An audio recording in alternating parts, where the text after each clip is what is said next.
This associationalism will be next Bible class. Gusto ko lang po muna i-continue itong unang series natin sa mga isms. And at this point, gusto ko po mga kapatid na tingnan natin, aralin natin itong feminism. Ano ba itong feminism? Anong impact nito sa society na meron tayo ngayon, sa culture natin? At gaano ka-importante kung na maintindihan natin itong movement na ito at ano yung mga impact nito para sa atin. Brothers and sisters, ito'y katotohanan na nabubuhay tayo ngayon sa panahon, no, na yung mga kinikilala natin na normal, what we deem as normal, today parang strange na siya, no? Nahihiya na tayong i-acknowledge yung mga bagay na normal because ang ating society, itong kultura natin at society, parang mayroon ng ibang kinikilalang normal, no? To give you an example of this, mga kapatid, no?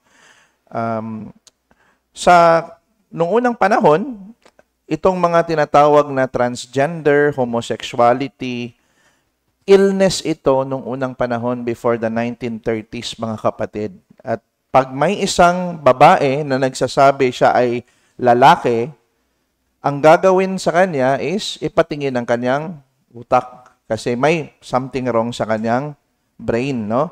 Kaya tinatawag yan dati before na gender identity disorder. Ngayon, gender dysphoria ng tawag, no? Tinanggal na yung disorder. Kasi sa panahon natin ngayon, pag sinabi ng isang babae na siya'y lalaki inside, ang gagawin ngayon, hindi na yung ipatingin yung utak. I-adjust na yung body na mag-conform sa anong nararamdaman niya inside. Right? So, parang nabaliktad na yung panahon natin ngayon, sa society natin ngayon. At marami sa atin, possibly, paano ito nangyari? Especially yung mga matatanda, di ba? Parang kung anong kinikilala naming normal before, parang hindi na normal ngayon. Parang ang bilis ng panahon. Bakit nagkaroon ito ng general acceptance, itong LGBTQ+ and whatnot, right? At mga kapatid, itong pag-aaral natin sa feminism, ito yung magtuturo sa atin. Isa ito sa factor kung bakit nagkaroon ng wide acceptance ng LGBTQ+ community and people sa ating society ngayon, no?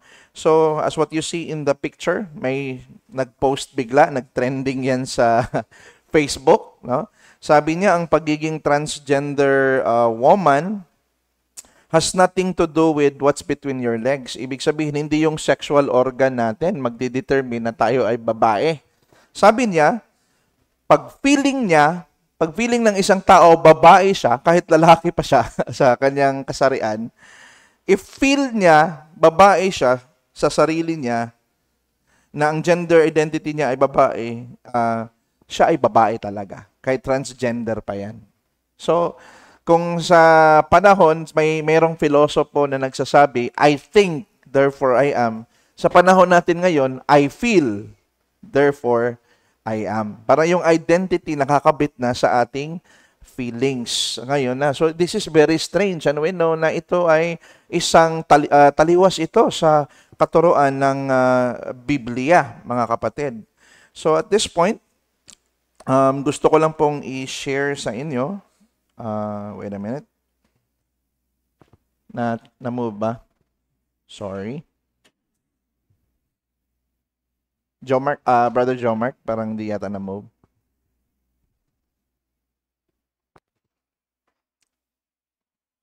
There you go. So,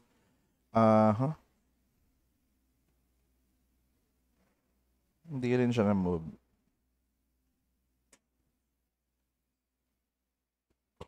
Pasensya na po sa technical difficulties. Okay.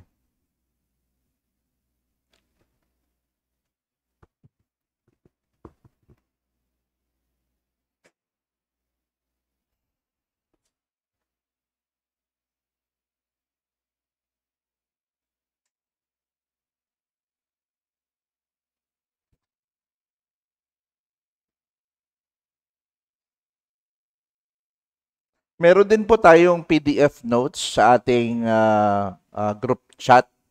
Pwede nyo po i-download. Merong PPT doon, meron ding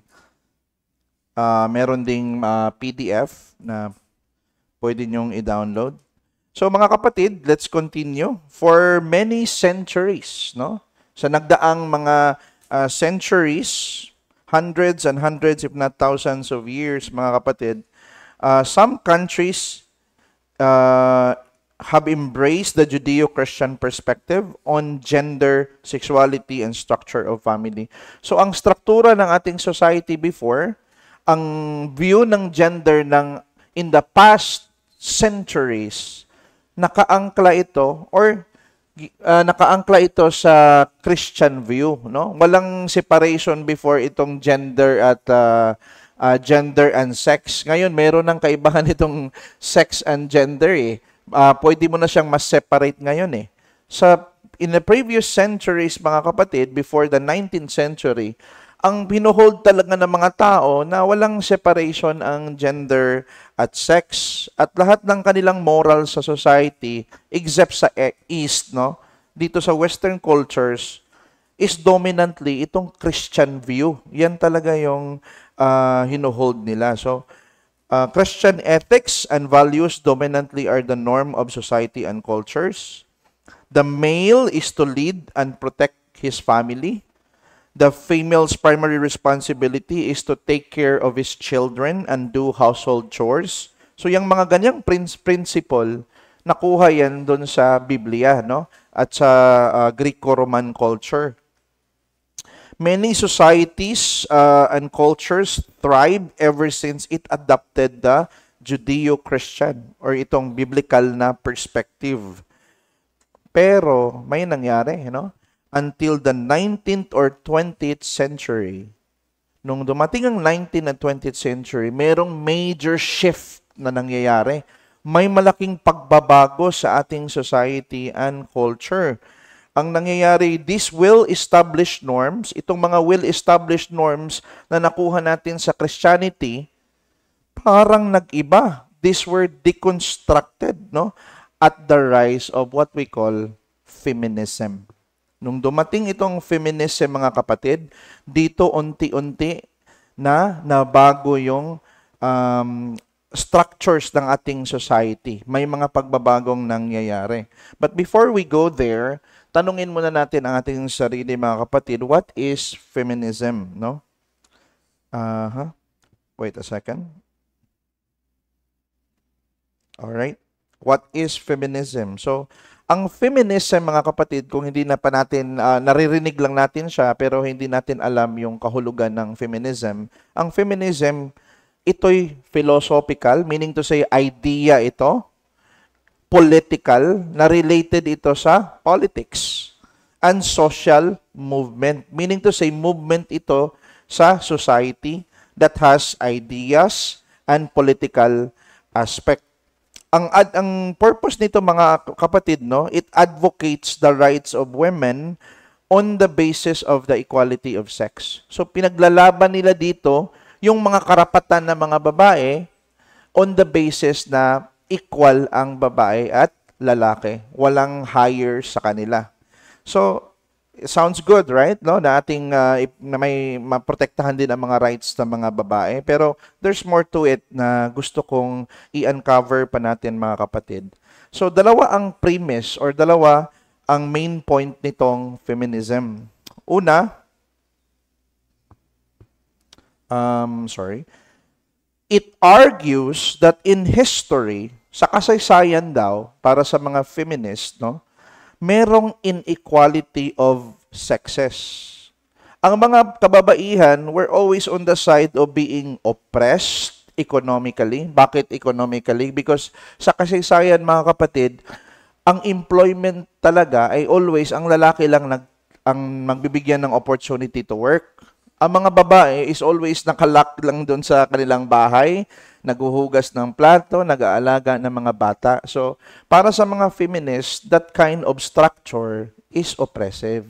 Kasi hindi sila nabigyan ng, wala silang opportunity na ma-employed sila economically, sexually, vocationally and culturally. So, ang tingin ng culture talaga sa mga babae, in the previous time, kasi highly patriarchal, is inferior talaga sila sa mga kalalakihan. Yun yung nakikita ng mga feminism, ng mga feminist na mga women, na kailangan baguhin, no?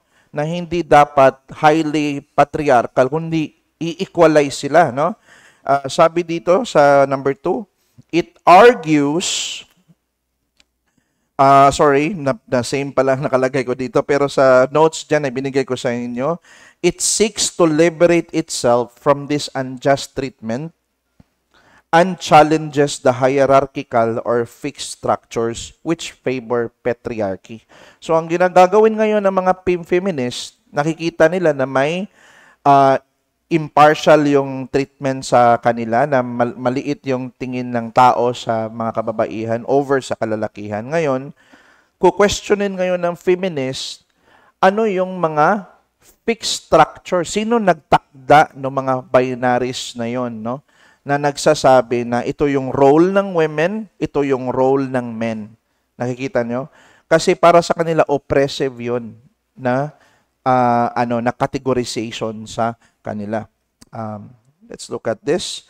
So, para maintindihan natin mga kapatid, titingnan natin yung mga iba't ibang waves of feminism sa kasaysayan. Okay? Titingnan natin yung first wave muna of feminism. Okay? Itong taong to na si Jean-Jacques Rousseau, mga kapatid, isa ito sa kilalang philosopher sa kasaysayan, no? This is the father of enlightenment. Kumbaga, during sa time sa Age of Reason, isa ito sa mga popular philosopher na kinikilala sa society. Itong taong to, si Jean-Jacques Rousseau, ang mga idea din niya, mga kapatid, in fact, ang cause kung bakit merong tinatawag na French Revolution. No? Ang French Revolution, nangyayari yan doon sa France, mga kapatid, wherein ang reason for that revolution is kanilang i-overthrow yung monarchy na may mga hari, may mga peasants, kasi gusto nilang itaguyod ang tinatawag na demokrasiya or equality, no? Na magiging democratic ang society, yan, ng government.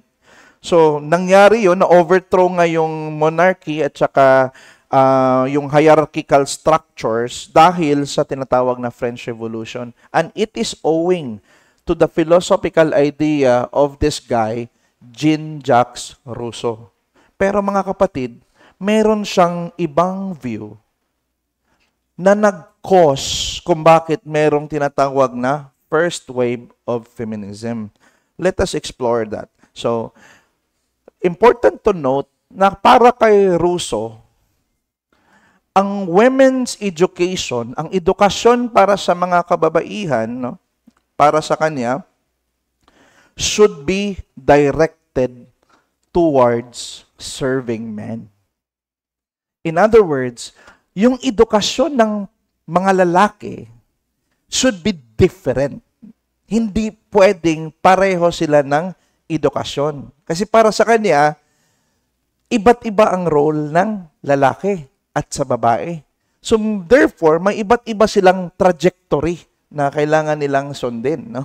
Pero mga kapatid, itong si Rousseau, pinanganak ito sa Genevan countries, no? Wherein nagtatribe yung Calvinism. Pero hindi siya Calvinist or Reform, mga kapatid. No? So para sa kanya, ito ang role ng lalaki. So higher ang kanilang education, mas sophisticated.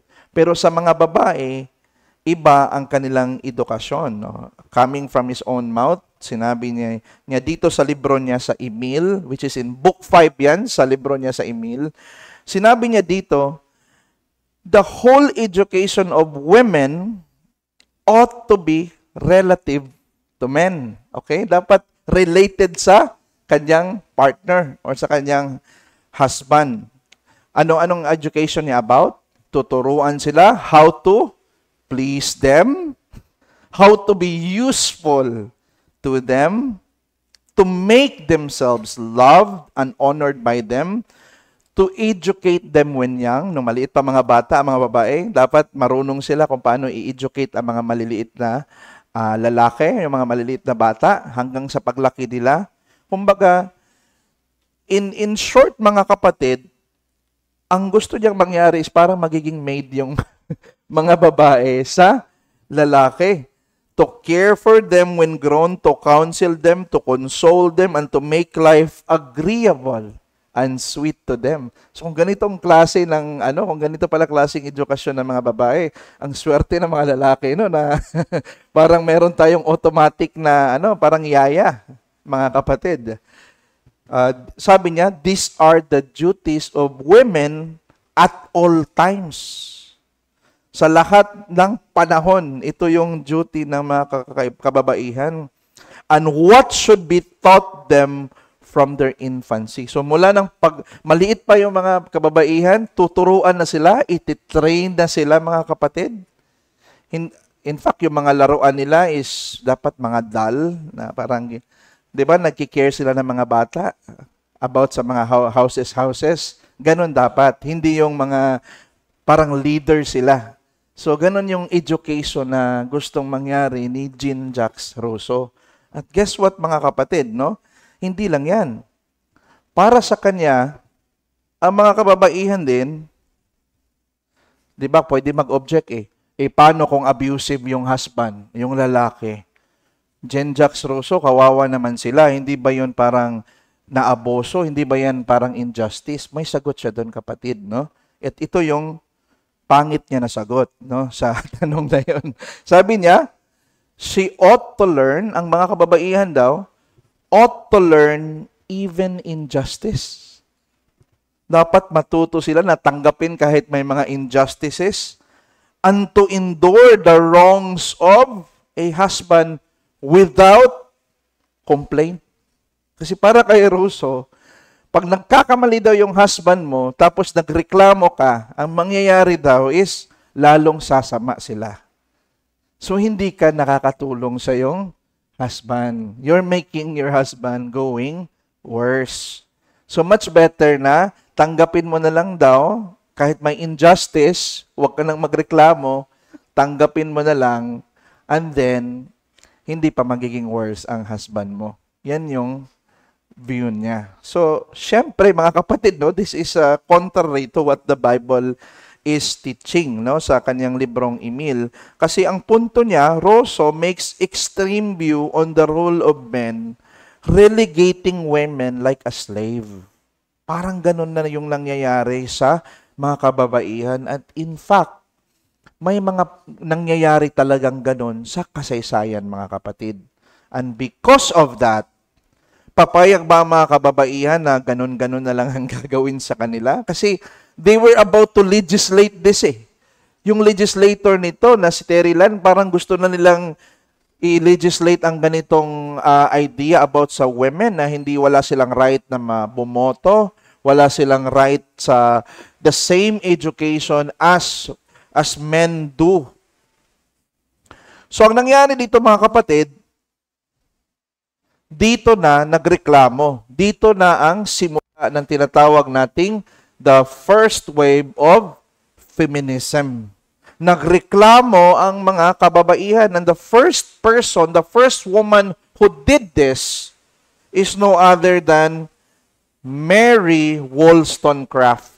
Itong si Mary Wollstonecraft, mga kapatid, siguro familiar kayo sa librong The Frankenstein, no?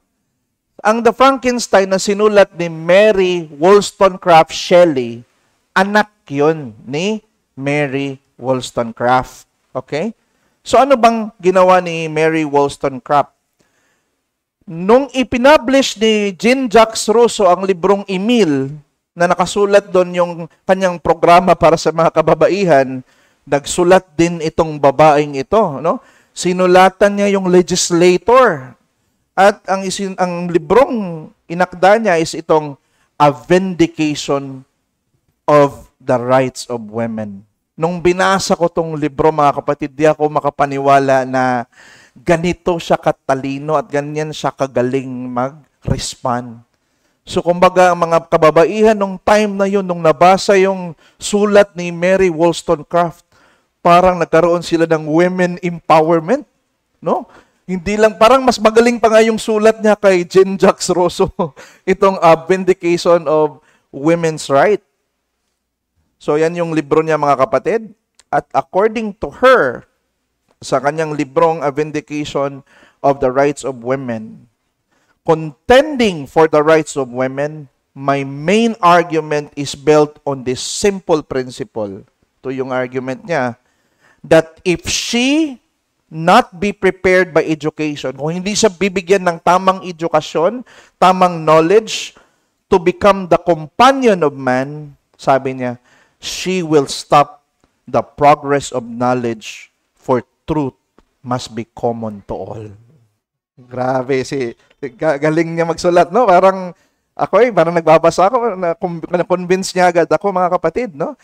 Sabi niya, how can a woman be expected to cooperate unless she know why he ought to be virtuous? So, para sa kanya, hindi din maka-function ang babae kung tanggalan mo siya sa karapatan to grow in knowledge, to have the same education as men. I like his writing here, mga kapatid, no? At sa totoo lang, walang masyadong problema itong first wave feminism. Sa second and third, may malaking problema, no? So, dito din sa suffrage, and suffrage is the right to vote, mga kapatid, no? Ipinaglalaban din niya dito yung suffrage ng mga kababaihan. Sabi niya, for I really think that women, kasi wala pang right to vote ang mga kababaihan sa time nila, mga kapatid, eh.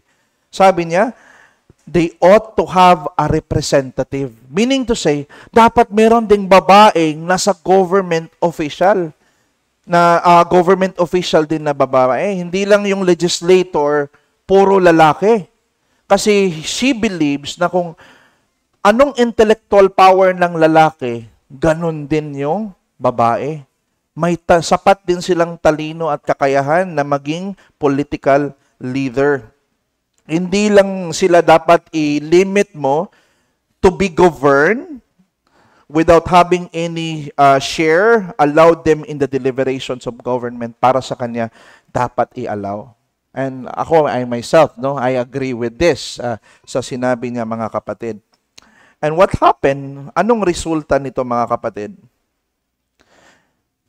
Maraming mga followers, hindi ko na lang nailagay dito, marami nang na-empowered na mga women na pinaglalaban na din nila ang kanilang mga rights sa iba't ibang dako. And until in 1920, the women in the United States finally obtained the right to vote.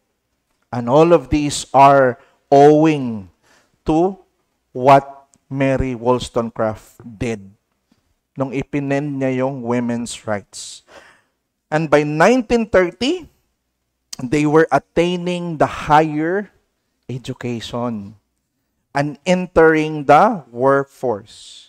Many of the legal, political, economic, and educational barriers that had restricted women were removed. Natanggal na yung mga barriers na nagpe-prevent sa mga kababaihan. And women stepped out into man's world with passion and zeal. 1920s to 1930s, mga kapatid. Pero yung mga kababaihan, as we all know, hindi sila sanay sa ganito. Kasi yung way ng pamumuhay nila before is nandun lang sila sa bahay, nag-house chores, and whatnot. Kaya may nangyayari dito, mga kapatid, no? Here's what happened. Mayroong halting point na nangyari dito. But within one generation, after ma-approve yun, after nabigyan sila ng opportunity, right to vote, and whatnot, within one generation, sabi ni Mary Cashan, some women ceased to pursue the professional ends they had previously sought. Dati, pinaglalaban nila na mabigyan sila ng profesyon. Pero nung nagranta na sila, mga kapatid, parang ayaw na nila i-pursue.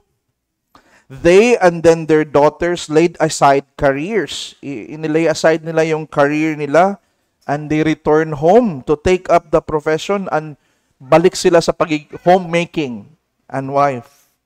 So the fervor of the 1920s and 30s was lost, and the public cry for women's equality became dormant.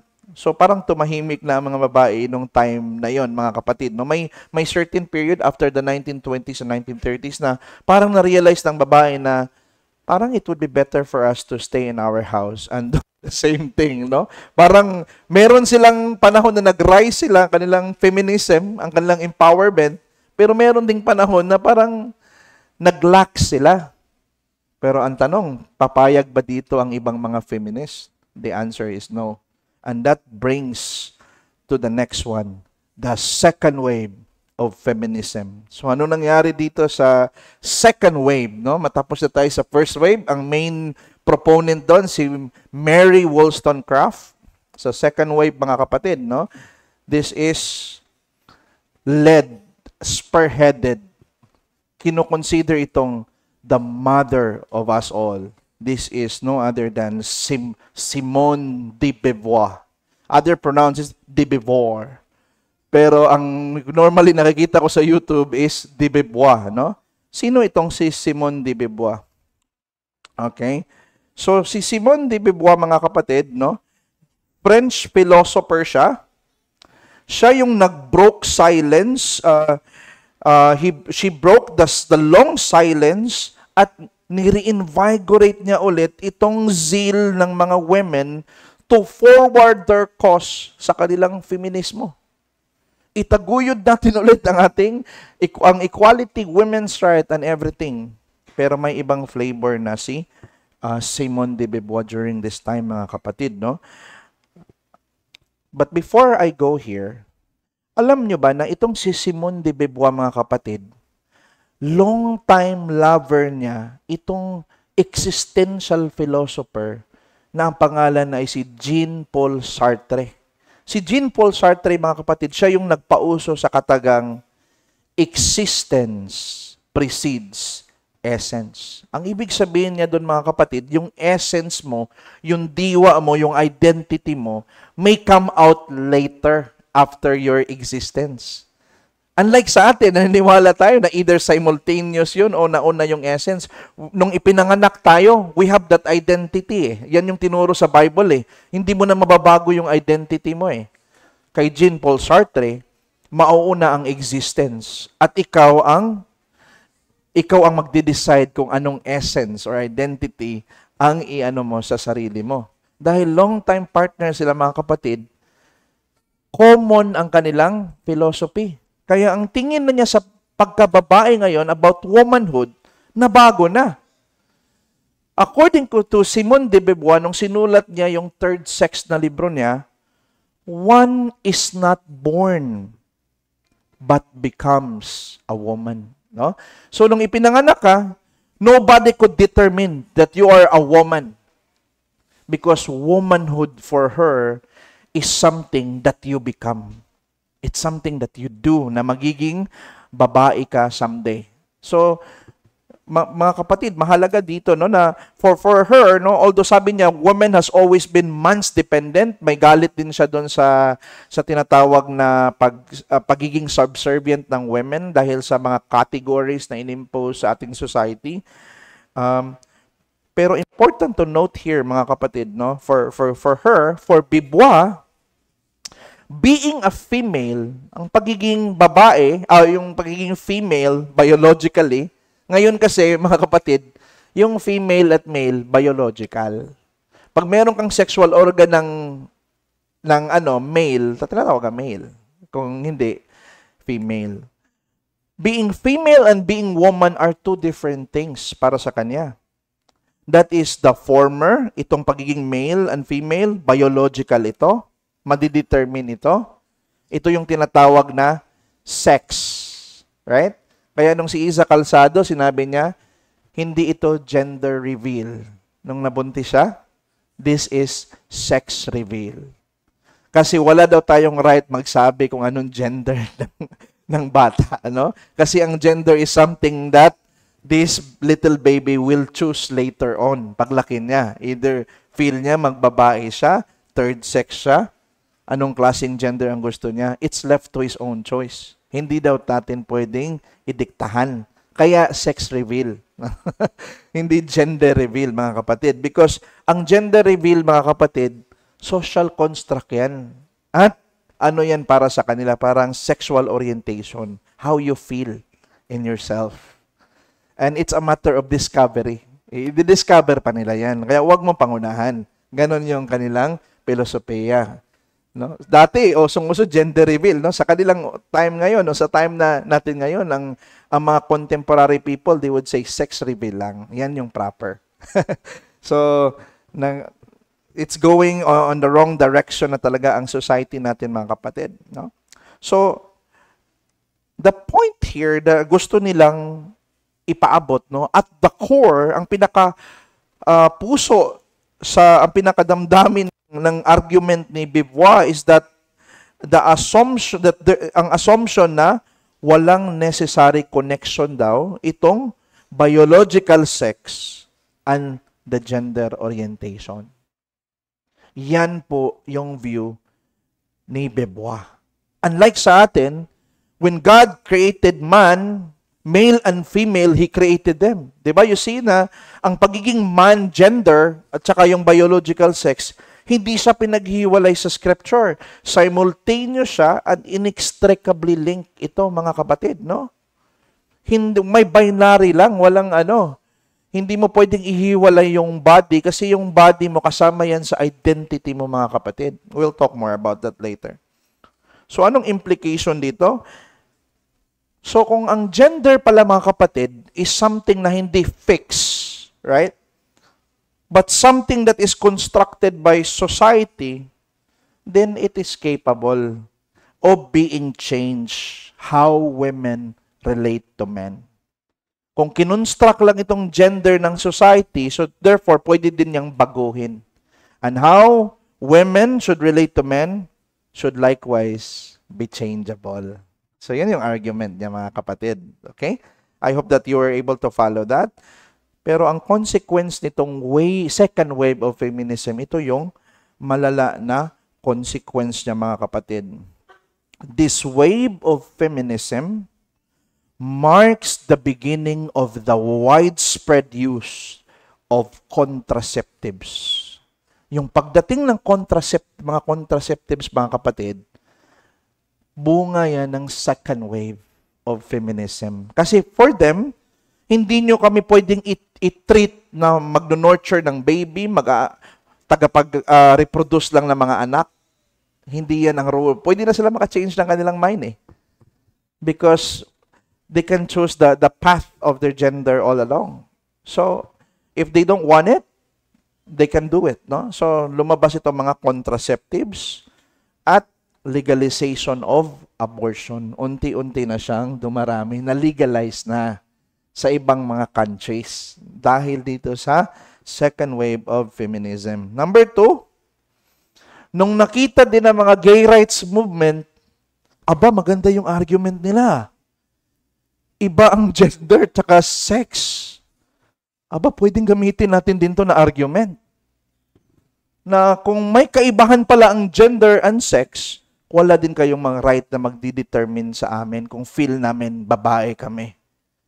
For this month, next month lalaki kami. Next year babae ulit. No? Para pwede na nilang mabago-bago, mga kapatid. At nakisakay sila sa wave ng second wave of feminism. Nakahanap sila ng suporta doon. No? Kaya sabi dito, nagkaroon din sila ng isang cause eh. Sasabihin ng mga gay rights movement, mga feminist, nagkaroon kayo ng discrimination. Kami, nagkaroon din ng discrimination. Alam mo ba yung reason ng cause ng discrimination natin? Gender. So this gender issue becomes now a common ground for their alliances. Okay? So, kaya sabi dito sa article na nabasa ko, this is where feminist and LGBTQ movements met. the ill treatment of women in our societies and the ill treatment of the LGBTQ persons have the same root cause. It is all about sex and gender. So imagine this group of people and the other group of people are joining together. Sobrang lakas ng kanilang influensya, mga kapatid, no? Next, ano pang impact ng second wave of feminism? Cohabitation becomes rampant. Yung pagsasama sa isang bahay kahit hindi pa kasal. They don't need to be tied to marriage. They don't see it. Those are fixed structures na inimpose sa atin ng mga religion, mga kapatid. No? Tinuro yan sa mga religious people sa atin and we don't need to conform to it. So, dumami yung cohabitation. Number 4. Sorry. Oh. Oh, wait.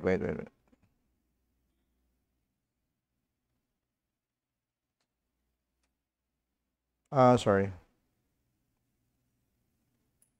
Ang next na nangyari dito, mga kapatid, yung sabi dito pala about sa cohabitation, balikan ko lang, mga kapatid.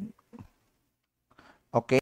Sabi dito, in 1960, cohabitation was called living in sin. Okay?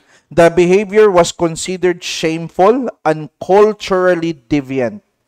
So few couples lived together before marriage that statistics were not even recorded. Halos walang ang statistics na makuha before sa mga taong nag-cohabited.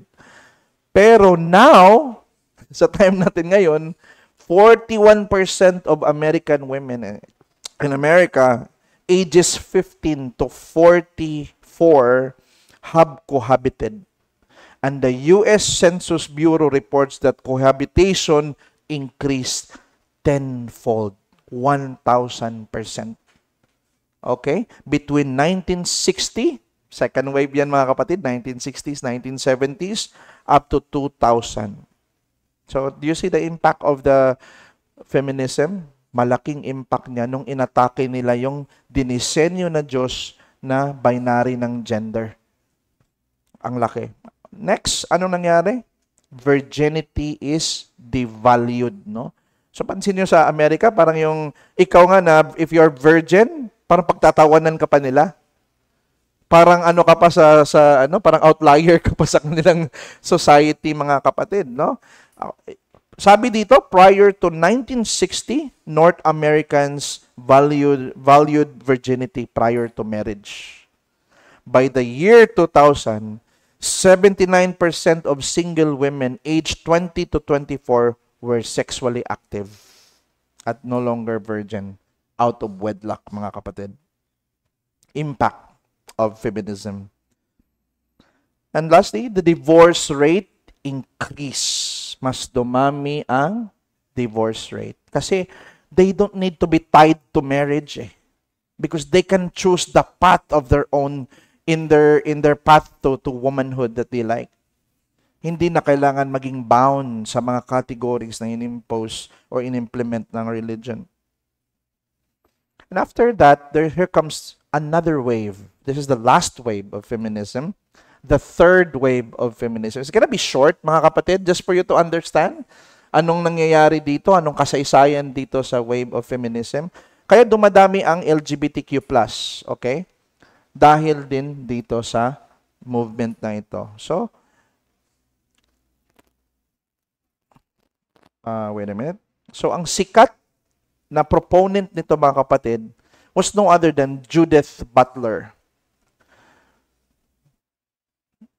Para kay Judith Butler, isummarize ko na lang sa inyo, mga kapatid, so that we can have more time for question and answers. Kay Judith Butler, ang gender daw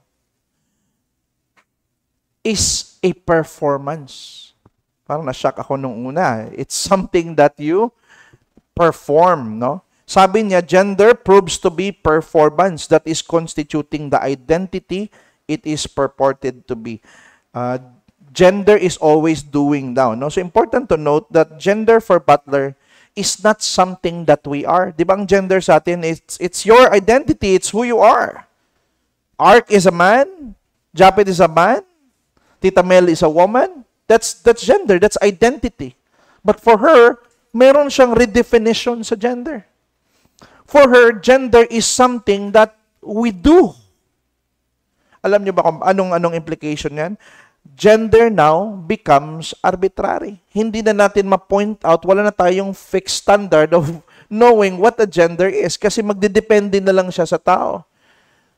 At itong case na ito, it is something dependent on what one desires to be. So, itong mga tao na ito, itong feminist na ito, even kontra sila sa idea na ang genders consist only of L, G, B, T, Q.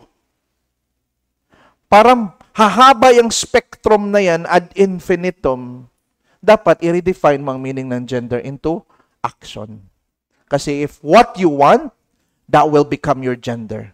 Hindi ka na malilimit din doon sa LGBTQ or sa man and woman binary. Mas hahaba na yung tinatawag na gender spectrum kasi nakadepende siya on what one desires and what one acts and how one identifies himself. Dito na pumapasok yung tinatawag na queer, no? Yung queer na hindi dapat nga bibilong dito sa LGBT lang na category. Right? So ito yung third wave, ang nagbigay din ng lakas, no?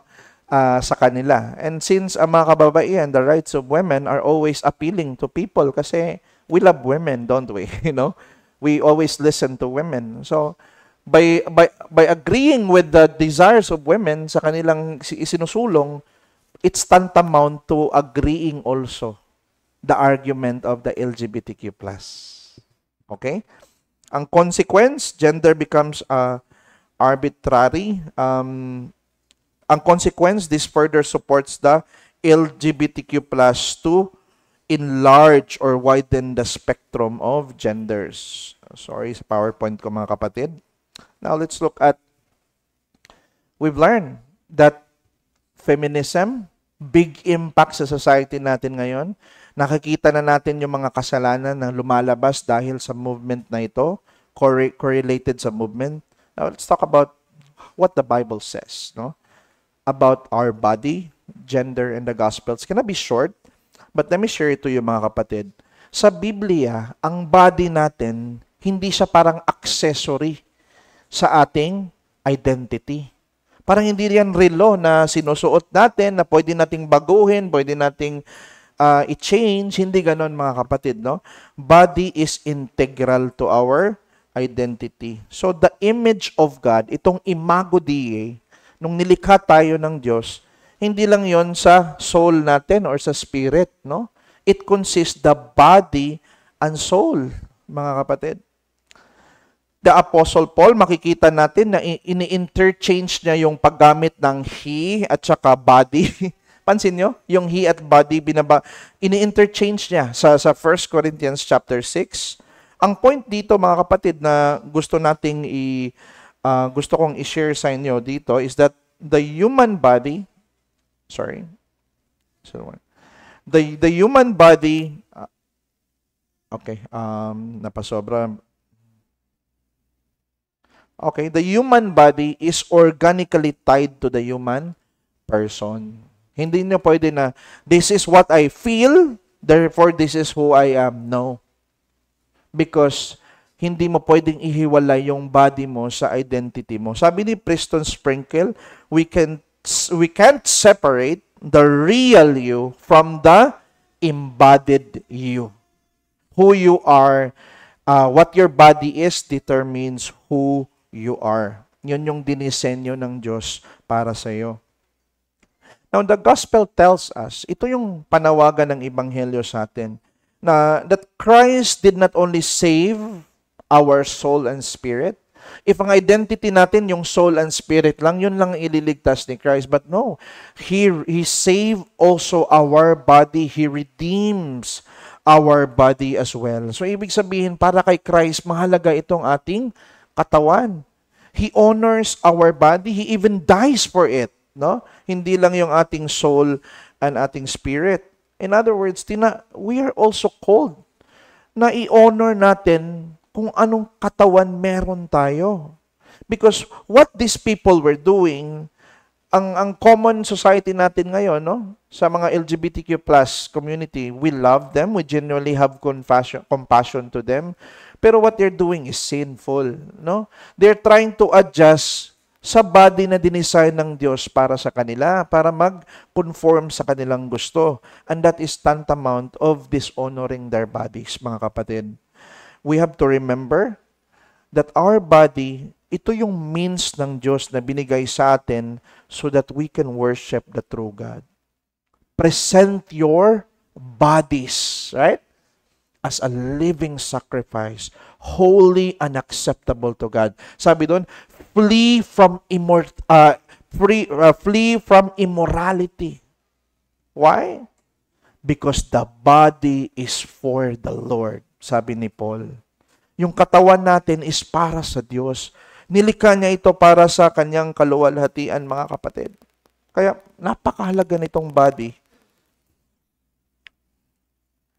And totoo, no, na meron possible sa mga Christians, possible na itong body, merong iba na may problem, may ambiguity sa gender, may struggle pa din sa kanilang, nagkaroon sila ng same-sex. Ito po'y produkto ng fall, mga kapatid.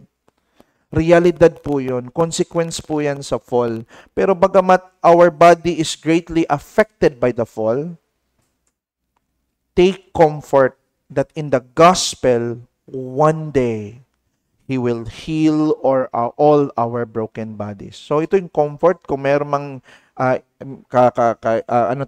ka-member dito na may mga struggle sa ganong bagay.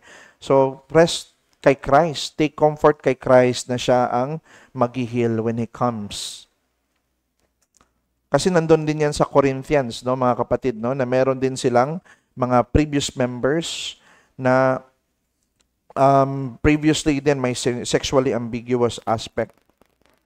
So our gender as calling, our gender is tied to a vocation to mirror the relationship of Christ with the church. Yung panawagan natin sa the feminism, what they're doing is that they're uplifting womanhood. They're changing the role of a woman. Pero mga kapatid, merong noble calling itong paglikha sa atin. If you're created as a male or a female, meron kang noble calling na nakakabit dyan, mga kapatid.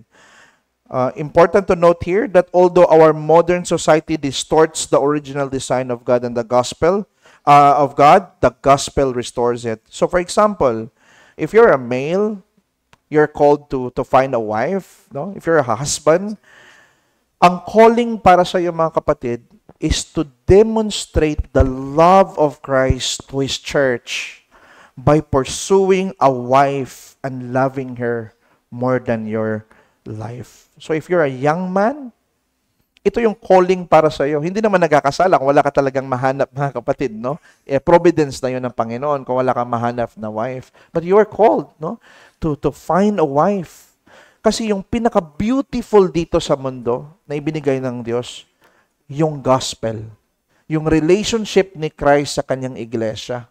At ikaw, kung ikay lalaki, tinawag ka to mirror that kind of story of the gospel. That beautiful thing.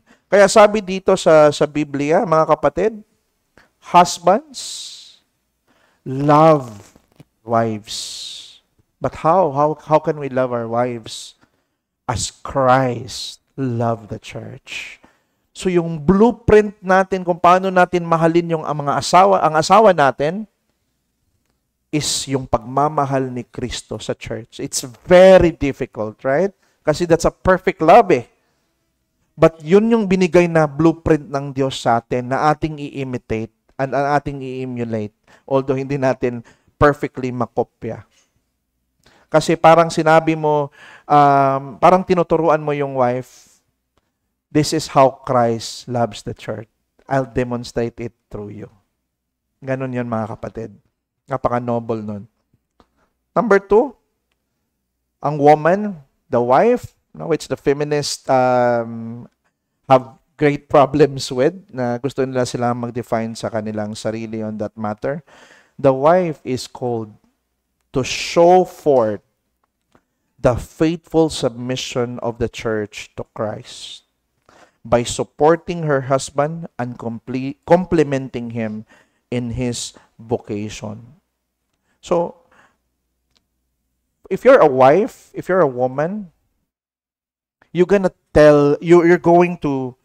show to your husband how you submit to Christ. Diba? Because it's quite easy to say, I submit to Christ, I follow her, I love her. But the wife, ang practical aspect dito sa mga kababaihan is, I will show it by submitting to my husband, by complimenting him, by being a worthy helpmeet for him. Kaya sabi dito, wives, submit to your own husbands as to the Lord. Anong pattern dito? For the husband is the head of the wife, even as Christ is head of the church. So, how Christ is ought to be submitted by the church, you are called to do the same to your husband. Yun yung pattern, mga kapatid, na pinagkaloob sa atin. So, napakaganda ng design ng Diyos para sa tao, sa gender ng tao. Meron pala itong mga calling, meron pala itong role na ibinigay ang Diyos sa atin. So, to end, the ordained binary, itong male and female, is so beautiful. Because nung nilikha ng Diyos ang tao, mga kapatid, no, anong nasa mind niya? The gospel. It's the gospel ang nasa mind ng Diyos nung nilikha niya ang tao. The ordained binary is beautiful because it imitates the most beautiful relationship between Christ and the church. Brothers and sisters, that ends our lesson for this morning. And yeah, we'll open the floor for question and answer. Baka meron kayong katanungan, please go ahead and ask. Sige, Brother Derek, and then Brother Dennis, and then you. Sige, bro. Hello, bro. Yeah. Bro, thank you dun sa lesson. And kita talaga natin kung ano yung negative implication ng feminism. Yeah. I believe that feminism is the most anti-feminine Yeah. Totoo yan. Nagpapatuloy, Yeah. which is very sad. And nakita rin natin yung ripple effect niya when it comes to gender identity. Yeah. So, we're thankful na brought siya today. But then gusto ko ding sigurong i-add din yung isang major na negative impact ng feminism is it's all about yung din sa motherhood. Yeah. Okay, kasi kita rin naman natin on history the divine design of our Lord sa ating mga wives, sa ating mga nanay. And as I remember, there was a poem or a poem by William Ross Wallace. Mm. It's, if I can recall, it's a hand that, what do you call that? A hand that rocks the cradle is the hand that rules the world.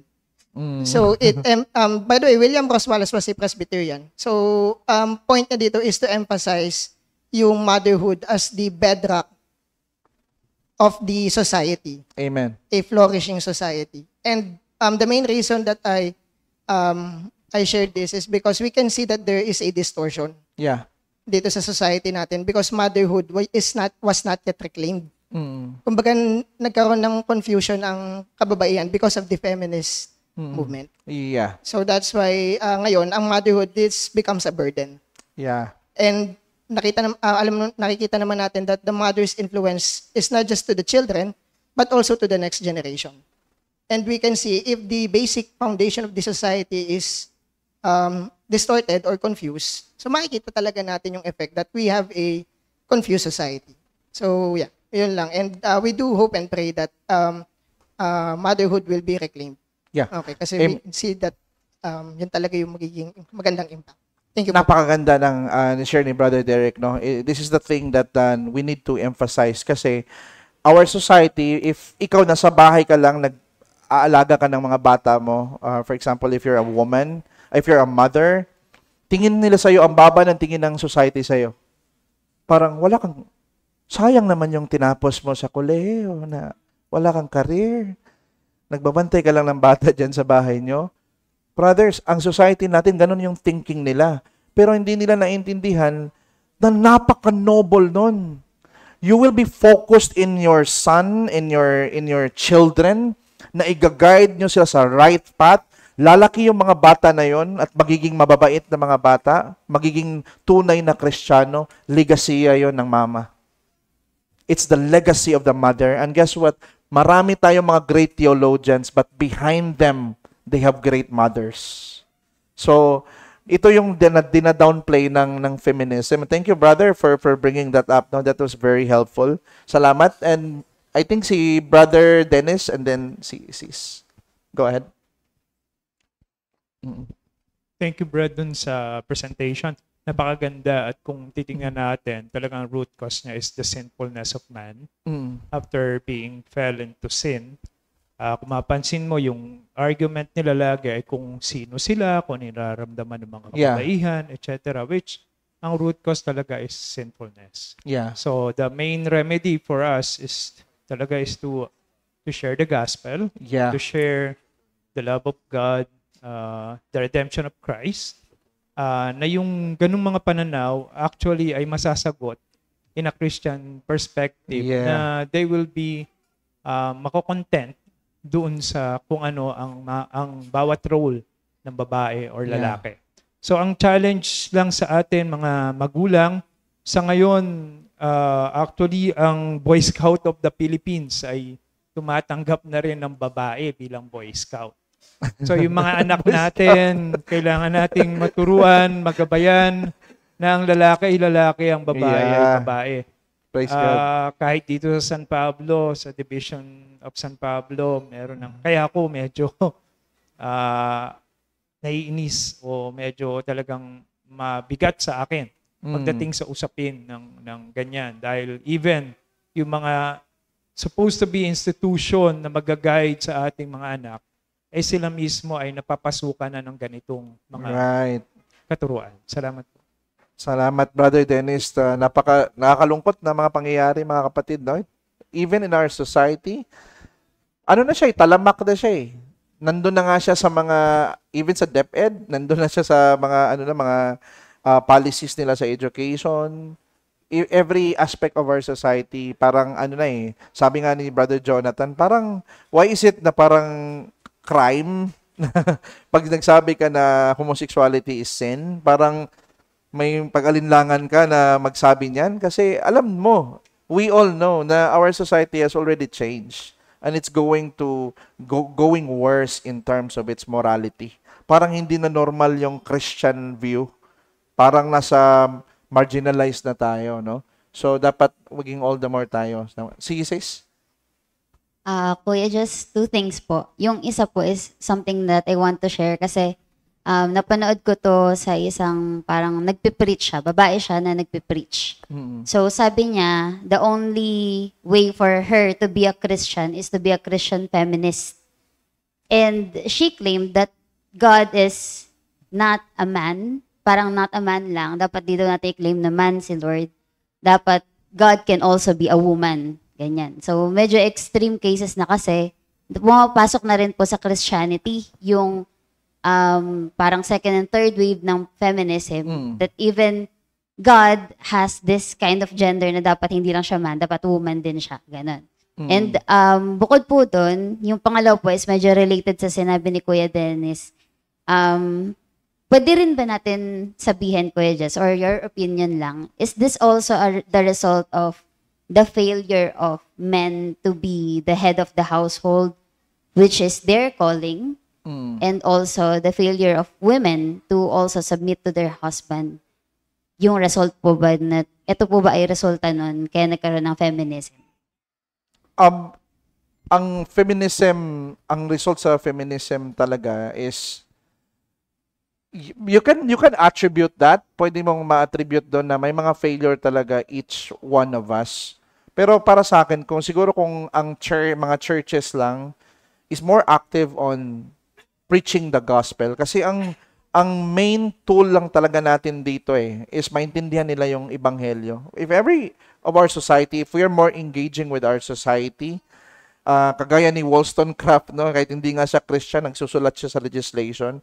If yung, for example, mga association natin, if merong napasa na mga law like abortion or things like that, if meron tayong mga position paper or things like that, so I think there would be some changes in our society being a salt and light of the earth. So sa tingin ko, ang lack dito is yung ano din, yung evangelism, not just yung on a personal level sa man and woman. So ganun. Pero tayo, i-demonstrate natin sa mundo how should they do it.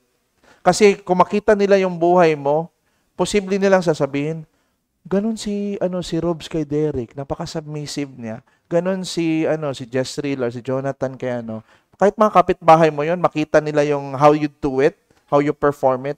Pwede ka nilang ma-emulate nun at makita sila ng light out of the practices that you do. I think that's it. Ay, last siguro, brother. Hello po. Gusto ko lang pong i-clarify po kasi syempre po, katulad po na binanggit po kanina po na kailangan po nating ipakilala ang Panginoon po through evangelism. The problem is, syempre po, ang ginagamit po natin primarily is Bible and nagiging first contention po ng mga feminists is yung content po ng Bible is highly patriarchal. Ano po yung magiging proper approach po natin in a way po na makita po nila na yung creation of man and women po is equal pero they have essential functions po na magkaiba. I think that's a very good question. That's very true, no? Na the feminists would always contend na it is based on the authority of your own Bible, no? Na which favors patriarchal. Pero I think mahalaga, brother, na tanungin natin sila, on what authority do you have? On what authority do you base your claim na kung ano yung dapat proper structure ng man at woman? So tatanungin natin sa anong authority that they have. And then it will be left out na wala silang solid authority to base their claims. And the patriarchal of the Bible, doon natin sasabihin, papakita sa kanila mga kapatid, no, na yung patriarchal na nasa Bible, iba yun sa patriarchal na nakikita natin na abusive sa history. It's not really the same. So, by them, it's a good thing na nag-appeal sila sa Bible natin, na nagja-judge sila sa Bible natin kasi mas mabigyan tayo ng opportunity to discuss what the Bible says, no? Ito yung sinabi ng Bible at ito yung plan ng Diyos about sa male and female. Pwede pa natin sila madala sa ebanghelyo. Mas madali na yon sa kanila, sa atin na madala sila sa Bible kasi nagkikritik na sila sa Bible mismo So parang ganun, kapatid. I hope I answer your question. Think we're running out of time. Sige mga kapatid, tayo, let's pray sa Panginoon. Ama namin, Lord, maraming salamat, Panginoon, sa araw na ito na pinagkaloob niyo po sa amin at sa lesson na i-share sa aming mga kapatiran. Nawa, Panginoon, itong katotohanan na nakita namin sa Scripture ay may pamuhay namin ito at makita nawa ito ng society namin at sila din ay ma-convince, Panginoon, na this is the right thing to do, na magliwanag sa kanila ang buhay namin that is lived out through the gospel, Lord. At nawa, Panginoon, kami ay hindi rin kami matempt, Lord, to do the same sin as the feminist did, na ang iyong salita, Panginoon, ay hindi na-acknowledge. Salamat, Lord, for all of these at maging blessing po ito sa amin lahat at i-prepare mo po kami later on sa service and may your name be glorified for in our needs in Jesus' name. Amen.